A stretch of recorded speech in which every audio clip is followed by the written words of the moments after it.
एहतिजात होती जात से, होती जात से एहतियात से, तोर नजर के जादू मंतर मार दे है मोर मन के पास। तोर हंसी में चंदा चमके, तोर बात में फुलवारी महके, तोर बिना अब चैन नहीं लागे, बन गे मोर दुनिया के।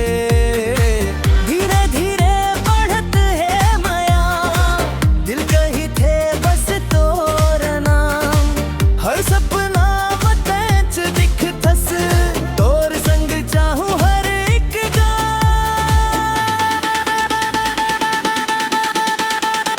ऐती जात हम तो होती जात से, ऐती जात हम तो होती जात से, तोर नजर के जादू मोर दिल ला बांध दे।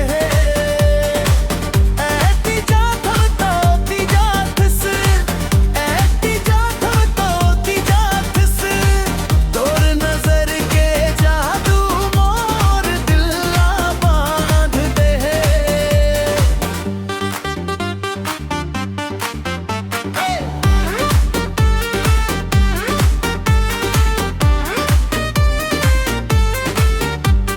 रिमझिम बरसे मया के बदरा, तोर संग भिंजे मोर अरमा, हाथ में हाथ धर के चलबो, जन्म जन्म रहिबो एके जान। मोर सांस में बस गे खुशबू, मोर धड़कन गावे तोर नाम, रब ले मांगे वह के दुआ, तोर संग कटे मोर जिंदगानी।